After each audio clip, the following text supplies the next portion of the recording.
கிறிஸ்துவுக்குள் அன்பான சகோதரர்களே, டிவைன் ஷலோம் ஊழியங்கள் மூலம் உங்களுக்கு தேவ ஆசீர்வாதங்களையும் வாழ்த்துதல்களையும் நாங்கள் தெரிவிக்கின்றோம். உங்களது ஜெப தேவைகளுக்கும் ஆலோசனைகளுக்கும் நீங்கள் எங்களுடன் தொடர்பு கொள்ள முடியும்.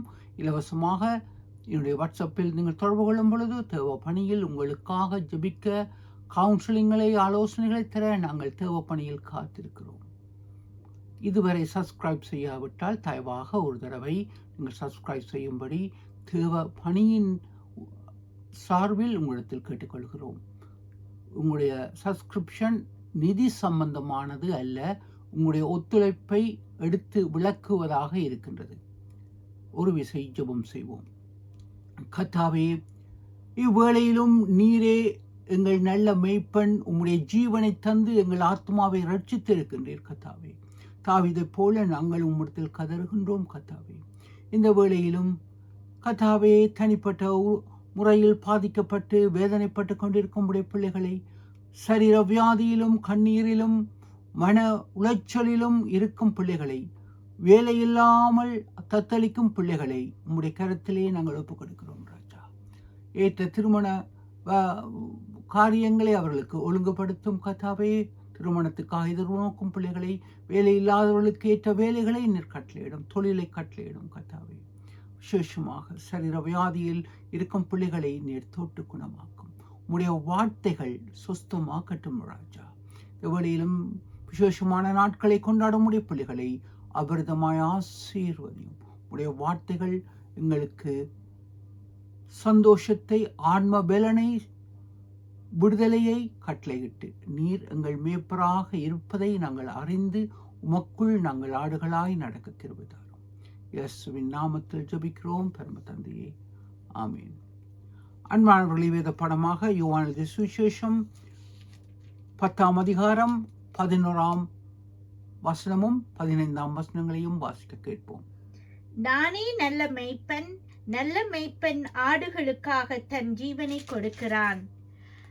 நான் என்னுடையவைகளை அறிந்தும் என்னுடையவைகளால் அறியப்பட்டும் இருக்கிறேன். ஆடுகளுக்காக என் ஜீவனையும் கொடுக்கிறேன்.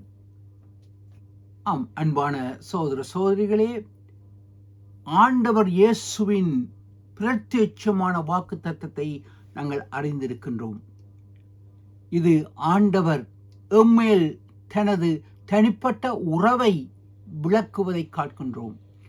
ஆடுகளுக்காக என் ஜீவனை கொடுக்கிறேன், நான் அவைகளை அறிந்தும் அவைகளால் அறியப்பட்டும் இருக்கிறேன். இன்று எங்கள் ஆண்டவர் நாங்கள் அறிந்திருக்கின்றோமா? அவர் எங்களை அறிந்திருக்கின்றார். நாங்கள் அவரை அறிந்திருக்கின்றோமா? அவருக்குள் நாங்கள் உறவாடி கொண்டிருக்கின்றோமா என்பதை அறிய ஆண்டவர் எம்மை கரம் கூப்பி அழைக்கின்றார். அன்பானவர்களே, ஆண்டவர் இயேசு இதை கூறும் பொழுது எமது ஆத்ம ரட்சிப்பை விளக்குவதை எடுத்து காட்டுகிறது.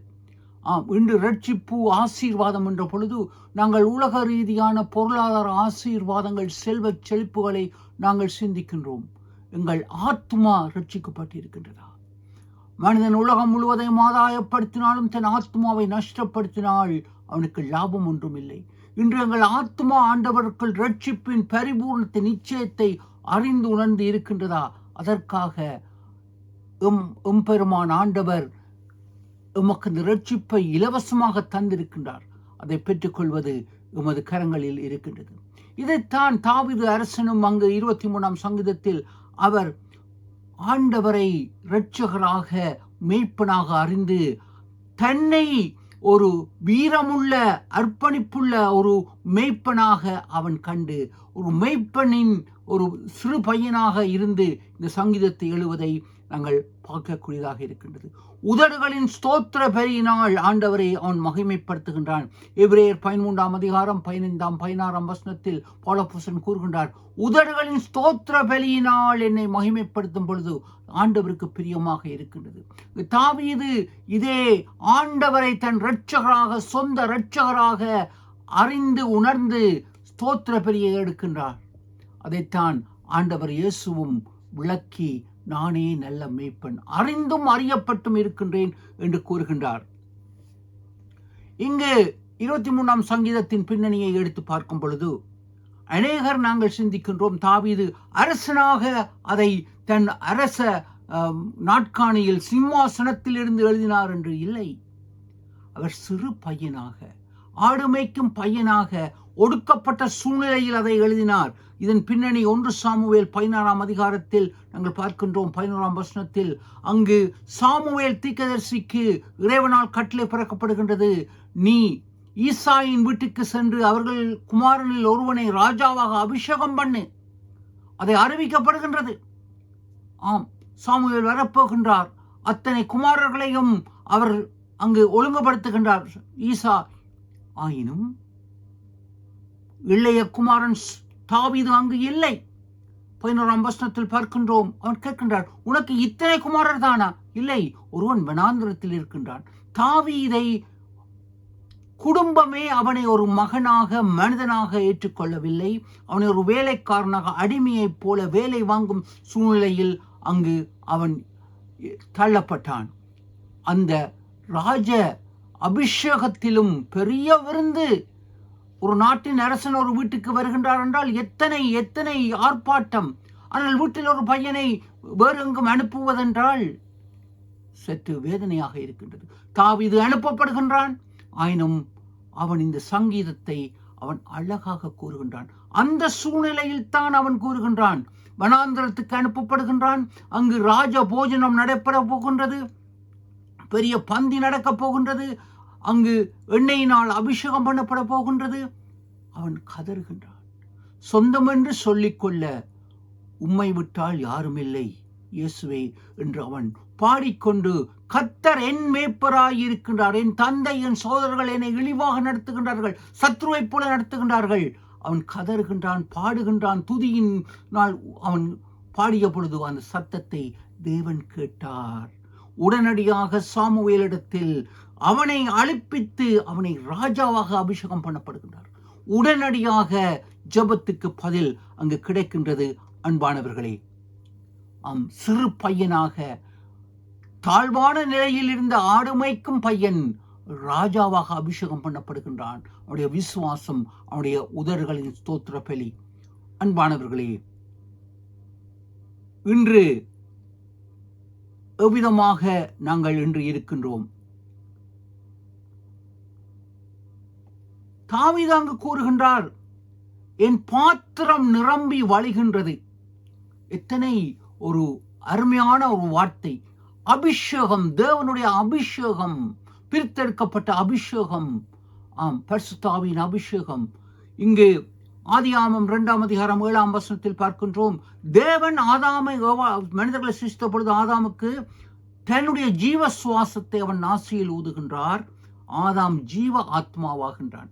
மனிதனில் ஆவி, ஆத்மா, சரீரம் இருக்கின்றது. அந்த ஆத்மா தேவனுடைய பரிசுத்த ஆவியானவர். ஆதாம் தேவனுடைய பரிசுத்த ஆவியினால் ஜீவ ஆத்மாவாகின்றான். மிருகங்களுக்கு ஆத்மா இல்லை, எல்லா மனிதர்களுக்கும் அந்த ஆத்மா இருக்கின்றது. எனவே அந்த ஆத்மா தான் தேவனின் பரிசுத்த ஆவியானவர். ஆயினும் பாவத்தின் நிமித்தம் அங்கு அந்த ஆத்மாவை, தேவ பரிசுத்த ஆவியானவரை மனிதர்கள் இழந்து போகின்றார்கள். பாவம் செய்கின்றவர்கள் இழந்து போகின்றார்கள்.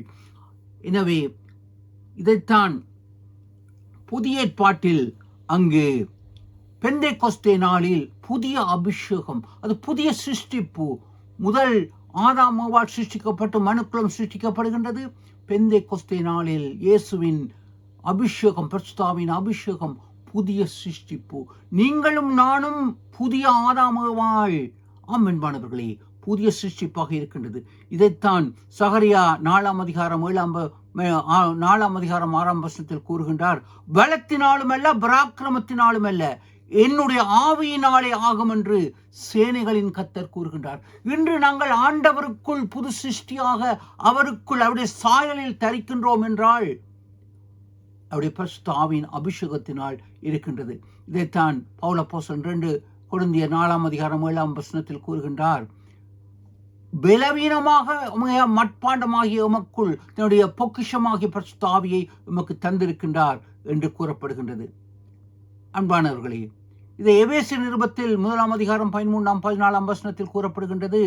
அங்கு நாங்கள் மீட்கப்படும் நாளுக்கென்று பரலோகத்தில் அங்கு முத்திரையாக ஆண்டவர் இந்த பரிசுத்த ஆவியை நமக்கு தந்திருக்கின்றார். எபேசியர் 1:13-14 இந்த பரிசுத்த ஆவியின் அபிஷேகம் என்பது ஒரு இலவசமான கிருபை. அன்பானவர்களே, உங்களுக்கும் எனக்கும் தேவன் தந்த ஒரு பெரிய கொடையாக இருக்கின்றது. அதை குறித்து வேறொரு தியானத்தில் கதைக்க வேண்டியும் எனில் அதை குறித்து அதிக விளக்கங்கள் இருக்கின்றது. சுருக்கமாக கூறுகின்றேன். பரிசுத்த ஆவியின் அபிஷேகம் எங்களுக்கு அவசியமாக இருக்கின்றது. அன்பானவர்களே, இங்கு தாவீது அங்கு பார்க்கின்றார், கர்த்தரின் மேய்ப்பர், நான் ஒரு நல்ல மேய்ப்பன், சிங்கத்தையும் கரடியையும் எதிர்த்து ஆட்டுக்காக நான் போராடினேன், ஆயினும் அதே வண்ணம் தேவனை மேய்ப்பனாக காண்கின்றார். அதைத்தான் இயேசு அதைத்தான் கூறுகின்றார். நானே நல்ல மேய்ப்பன், ஆடுகளுக்காக என் ஜீவனை கொடுக்கின்றேன். யோவான் 10:11-15 அங்கு ஜீவன் என்பது கிரேக்க பதத்தில் எழுதப்பட்டது ஆத்துமா. ஆடுகளுக்கு, மனிதர்களுக்காக என் ஆத்துமாவை கொடுக்கின்றேன். இன்று நாம் இழந்த தேவ சாயலை தேவன் இயேசு நமக்கு மீண்டும் தந்திருக்கின்றார், நாம் பெற்றுக்கொள்ளும்படியாக. அன்பான சகோதர சகோதரிகளே, இங்கு உமது ஆத்துமாவை அவர் மீட்கின்றார். அடுத்ததாக அங்கு கூறப்படுகின்றது, இன்று நாம் மரண இருளின் பள்ளத்தாக்கிலே நடந்தாலும் பொல்லாப்புக்கு பயப்படேன். இன்று மரண பயம் உமக்கு இருக்கின்றது. ஆதாமினால் மரணம் வருகின்றது. ஆயினும் அங்கு தெளிவாக ரோமர்கள் எழுதிய நிருபம் அங்கு 6:4-5 கூறப்படுகின்றது, மேலும் பிதாவின் மகிமையினாலே கிறிஸ்து மரித்தோரிலிருந்து எழுப்பப்பட்டது போல நாமும் புதிதான ஜீவனுள்ளவர்களாய் நடந்து கொள்ளும்படிக்கு அவருடைய மரணத்துக்குள்ளாகும் ஞானஸ்நானத்தினாலே கிறிஸ்துவுடனே கூட அடக்கம் பண்ணப்பட்டோம். இயேசுவின் மரணத்தில் அடக்கம் பண்ணப்பட்டோம் ஞானஸ்நானத்தில். ஆயினும் அவருடைய உயிர்த்தெழுதலின் சாயலினாலே நாம் மீண்டும் உயிர் எழும்புகின்றோம். ஞானஸ்நானத்தில் நாங்கள் மேலே வருவதைப் போல கிறிஸ்துவின் உயிர்த்தெழுதலில் உங்களுக்கும் எனக்கும் பங்கு இருக்கின்றது. அன்பானவர்களே, நாம் உயிர்த்தெழுவோம், மரண பயம் வேண்டாம். இந்த சரீர வியாதி ஒரு தற்காலிகமானது. நித்தியமான அந்த உயிர்த்தெழுதலில் உங்களுக்கும் எனக்கும் பங்கு இருக்கின்றது. அன்பானவர்களே, தாவீது அதைத்தான் கூறுகின்றார். மரண இருளின் பள்ளத்தாக்கில் இருந்தாலும் பொல்லாப்புக்கு பயப்படேன் எனில் இயேசு கூறுகின்றார், நான் என் ஆத்துமாவை கொடுத்து ஜீவன் தந்திருக்கின்றேன். எத்தனை அருமையான வாக்கு தத்தங்கள்! சற்று சிந்திக்க, தியானிக்க அழைக்கப்படுகின்றோம். இந்த தேவ செய்தியை நீங்கள் மீண்டும் மீண்டும் கேளுங்கள், உங்கள் நண்பர்களுக்கு அனுப்புங்கள். தியானியுங்கள். ஆத்ம ரட்சிப்புக்கு ஆண்டவர் உங்களுக்கு தரும் பெரிய ஒரு கொடையும் ஆசீர்வாதமாக இருக்கின்றது. தேவன் உங்களை பரிபூர்ணமாக ஆசீர்வதிப்பார். நன்றி, வணக்கம். அன்பானவர்களே, தேவராஜ்யத்தின் விஸ்தாரத்துக்கு நீங்கள் இக்காணொலியை பார்த்தும் இதை உங்கள் நண்பர்களுடன் பகிர்வதற்கும் சப்ஸ்கிரைப் செய்வதற்கும் மிக்க நன்றி. தேவன் உங்களை ஆசீர்வதிப்பாராக.